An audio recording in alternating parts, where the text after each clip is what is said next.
Horizon Just UX, and this is Why the Ottomans Ruin Everything, Victoria 2 by the channel iSorrowproductions. Victoria 2, but this time around the Ottomans aren't feeling so sick anymore.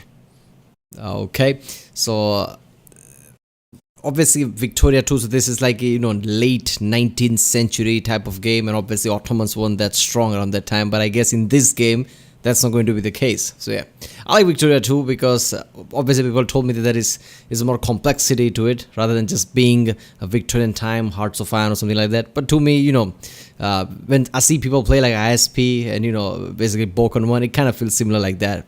Probably they make it fun, that's why. But yeah, let's watch it. Remember, if you like my Rickson, don't forget to subscribe. Check out the Rick Sunday, there's a link in the description. There you'll find a playlist for Hearts of Iron for Victoria 2 type of games that are reacted by Boken 1, iSorrowproductions, Maxer. It's in the end cards too, I guess, if you don't want to click at the link. But yeah.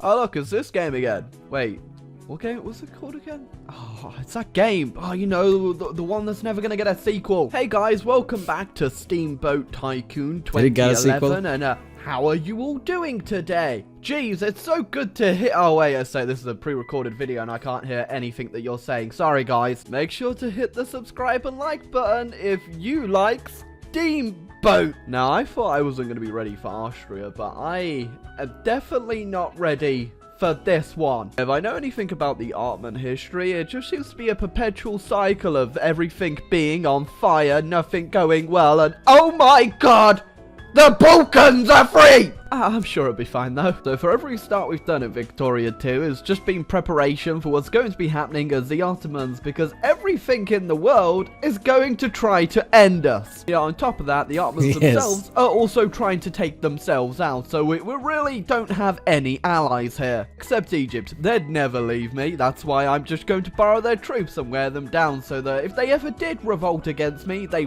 I mean, this game's timeline basically leads to World War, and then the timeline ends. That's the case, right? I mean, it's really fucked up to play Ottomans, knowing that Ottomans are gonna end in World War 1. Wouldn't have any manpower to do anything. They'd never leave me though. As you saw, we started at war with Tripoli, but we've now beaten them with our Egyptian allies' armies, and oh, sorry Egypt, I meant to give you your troops back, but I accidentally just shot half of them in a firing line. My bad, guys. God, I'm so clumsy. I'm so sorry. Yeah, so only 7% of our population can read, which isn't exactly ideal, but what's more ideal is all the land we're going to expand into has an even lower rate than this, so we might just say, whatever, don't read, who needs to read? No one needs to read. Oh, my only friend in this world, Afghanistan. So by the looks of it, some Christian missionaries have been killed in the Congo. One, I can't really get to the Congo down here, and two, why would I care exactly? Oh god, it's happening again. I'm actually getting a Well, like how in this game there are religious element too, right? Like how there's probably going to be somewhat of religious-led wars too, right? And there's going to be events that tells you that this happened. I guess depending on what type of role play you're doing, I guess it would be significant to you. I don't know. Casus Belli, that's not going to give me any infamy. You think that sounds good, but it's not. This usually means that the rest of the playthrough is gonna be real bad. Or, it could just go really good. It's a 50-50% chance here. I love Egypt. Every time I need their help, they're here right away, willing to die in the desert, so I don't have to. Thank you, Egypt. Oh yeah, I knew this was gonna it's gonna go bad, everyone. So yeah, while we've got this opportunity, I'm just gonna clear up the Middle East just a little bit, and by me, I mean I'm just gonna go send the Egyptians in again.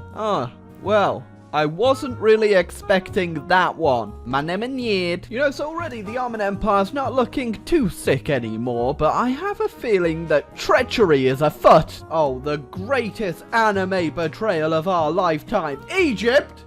How could you do this to me? I thought we were BFFFs. Oh, good thing that, all of their troops died in the desert. Wait a minute, so, I guess your decision carry the weight, like if you use too many Egyptian soldiers, I guess the AI can basically see that you're exploiting Egypt and they could revolt because they're doing the most of the heavy lifting. Is that? I'm pretty sure I'm overthinking it, but it would be so awesome if there is an element like that.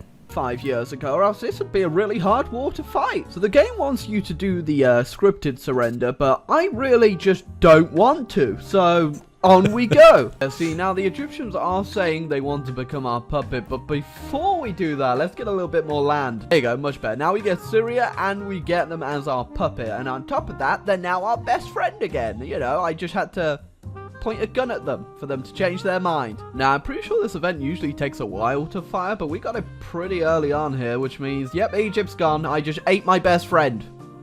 And you can too. Don't eat your best friends. I was joking. Oh, God. Kurdistan? Ah! Not in my empire, buddy. Get out of here. So, I think we're stable now. We could still collapse. We might still...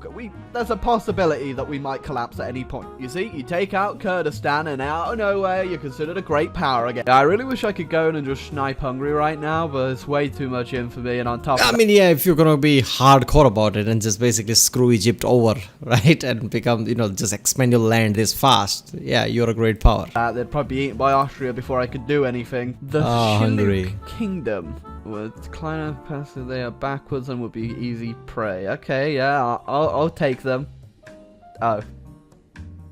Was that it? So, I'm trying to, like, build an industry, but, the Ottomans have nothing. We've got some fruit in Istanbul. We have fruit! And that's it! We are the fruit and vegetable section of the supermarket, basically. So I just keep getting these events where little nations spawn out in, like, the desert and stuff, and I can go in... Oh, wait a minute. And I could take them out, and that's just kind of it for the Ottomans. There's not really anything else to do. You know, it's days like this when I'm dying in the desert that I really, really do miss the Egyptians. Yeah, Poland, I'd really love to help you, but I'm still very salty over that whole winged hussar thing that I'm gonna go ahead and say, you know, go shove it up your ass. I just got another one for no infamy. Are you kidding me? Why are the Ottomans suddenly the luckiest guys in the world? Yeah, I don't recommend ever taking this part of Greece. I don't know why I did it. I just kind of did. I was bored. And now Prussia wants me to fight the Austrians. So, yeah. Things are just going, you know, pretty swell. Yeah, I thought the Prussians might just have this on their own, but no, they're still letting like 50 billion Austrians come down into my land, so this is nice. So, you know, I have to pick between France and Russia here, and overall, one of them has like 300 units on my border, and the other one's eating a baguette like a few thousand miles away, so I think you know which one I'm picking. Also gonna go ahead and snipe a bit of Zanzibar while we're... What I like about this the most is every time you gain land, you become a power, right? You get more and more land. Everybody just like, okay, let's join the group. I'm fighting this fight. Let's join in. We're at it. Also don't have a navy, so we're gonna have to walk. There we go. I couldn't take the whole thing, but that should be enough for a nice little port if we ever want to do some more colonizing. This game has been me trying to get the crucial states out of Britain's sphere, and we finally managed it. Ah, my fellow war crime denier, I would happily be your ally. I had a bit of a switcheroo here. I'm now allied with the Austrians against the Germans, but no thank you. So the first crisis of the game, and it's against me for that Greek land I took that I really shouldn't have bothered taking. Yeah, my alliances are just constantly changing at this point. Gallipoli? Nah, son, you're talking about Napoleon. I feel like if there's one thing I didn't need in my country, it's anarchic bomb throwers. That just doesn't sound like a good idea. Oh no, the Pope's gone bankrupt. Well, finally got somewhat of a navy going, so it's time to invade the Chinese. Belgium. Pope is bankrupt, and Ottoman's like, okay, what do you want me to do about it? Congo's so boring now, but then again, Germany does own the only port, so the Belgian Congo is cut off. And we got the Suez, and it's not owned by any foreign imperialists, so I could just go on through willy-nilly, no problem whatsoever. This is the biggest meme I've ever seen. I supported Panama in a crisis, which means... Wait a minute, in this like Suez Canal and very important places, if you take all those places, do you get more wars or something because those are strategic places and people want those places, so they're gonna attack you or something? That would be really interesting to see. And do you get more commerce because now you have Suez Canal with you? I got Panama in my sphere, and now I can build the Panama Canal. There's just 3,000 Austrians that are just running through the desert. I don't know where they're going. I don't know what they're doing, but they're off. They're journeying. They don't even have camels. They don't have water. They don't have supplies. they just have death. Well, colonizing time, and I've got to compete with the damn Germans. One thing I just noticed is because we have such a massive coastline, we have so many naval bases we can build that we might actually be able to make the biggest navy in the entire world. Well, you know what? For once, it actually makes sense that I found an Egyptian tomb. I'm just waiting for the South Germans to appear. Yeah, again, this isn't worth it whatsoever. And I mean that. This is not worth it. Yeah, taking out the Greeks wasn't exactly worth it, but I did it anyway just to make the borders look a bit nicer over here. Though, albeit this is as nice as they're probably going to get. I just noticed the switcheroo. So France... Oh, look at that. Look at the Ottoman Empire reaching all the way inside Africa like that. That's a massive land. Knowing how the maps work, that is a massive land. Albeit this is as nice as they're probably going to get. I just noticed the switcheroo. So France somehow got Sardinia, albeit it's been sieged down by militant socialists, and Corsica broke free from them. When did this happen? And now the Italians are sniping it. Oh, great. There you go. Through the most memey way possible, we got the Panama Canal. So bullcrap. Oh, yes, it begins. Yeah, I'm already at number 2 military power with 557 military points, so we'll see just how high this bad boy can go. Obligatory Italy is on fire moment. Either way, they're now in my sphere. Well, it's our first Great War, and it's kind of unbalanced because it's the Austrians, the Japanese, the Germans, and me, the Ottomans, versus Britain and Russia, but we'll see how this goes. Look at the numbers, though, man. I suppose. Yeah, if you can't tell by the looks of Russia, didn't go well for Russia. Oh my god. Gee, okay, we need to hide that one. I couldn't get all of my demands, but you can usually go up by like 1 or 2 points, but after that, the AI will definitely say no, but we got enough from that Great War. We took the Caucasus, which is... That was it, really. That's all I took. Oh my god, the French just declared war on the Germans. That is not going to go well for you, France. Nothing like stealing British... French. France declared war on Germany. So basically, Germany, if the World War I's what Kaiser or whatever that was, right? If they were playing this game like, aha, see that? I was right to attack first. They were going to attack us anyway. Colonies while you fight the French down in North Africa. Yeah, you know, France, I really don't know what you were expecting. Yeah, most confusing part of that deal with Britain we had is I now own Bengal and Burma, but Belgium also owns the land all around it and has just sort of blocked me in. Well, after my one true ally Egypt left me, you've all I've got, Mr. Basque Country. At that time of the game again, revolts. So we had the fascists rise up, and then the communists saw that and thought, hey, why not give it a shot too?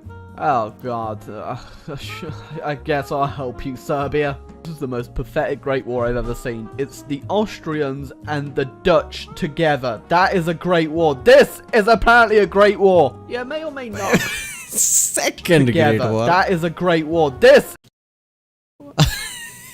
is apparently a great war. Yeah, may or may not have gone slightly over my infamy limit to take all of this, but don't worry, I freed half of Africa once again, and everyone just forgot about it. And Yugoslavia just spawned. It looks really good. That's a strong Yugoslavia. And the Austrians went communist. Sorry about that, Austria. The British-German Summit. What are they up to? So with the help of my insane naval capacity, I now have the biggest army and prestige in the world, but my industry is severely lacking, so we're gonna have to change this. I don't think the Irish know the whole... Or maybe take the Mongol approach, right? Don't make anything, fuck it, just take everybody else's.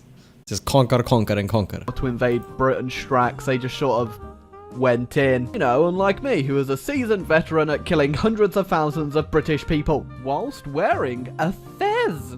You know, just a casual 300,000 people dead in Belfast. So, you know, just a normal day in Belfast. And with that, we should have a nice amount of industry once I unpause. But before that, I need to quickly move all of these troops so they don't just die in Scotland.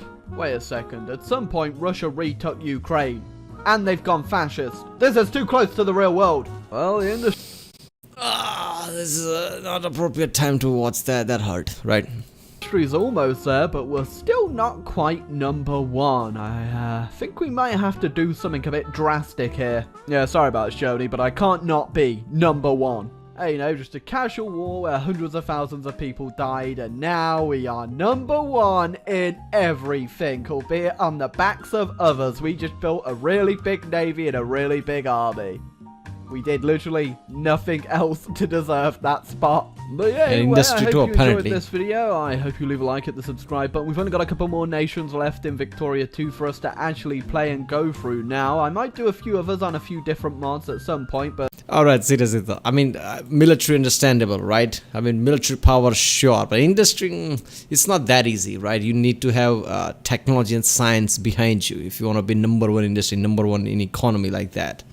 Right? I mean, yes, sure, if the innovation somewhat stagnates, which is kind of the thing right now, lots of other powers around the world could basically just, you know, become economical powers because the technology is already known. Now they have to. You can't have exclusive technology unless it's new and newer innovation. And if you have that, you're going to be number one regardless of what, because you'll be the one who's giving jobs to other people. You'll make the biggest profit, right? I mean, that's how Germany was powerhouse in World War I, because it was a scientific and innovative powerhouse, right? Industrial Revolution, UK was powerful right after World Wars.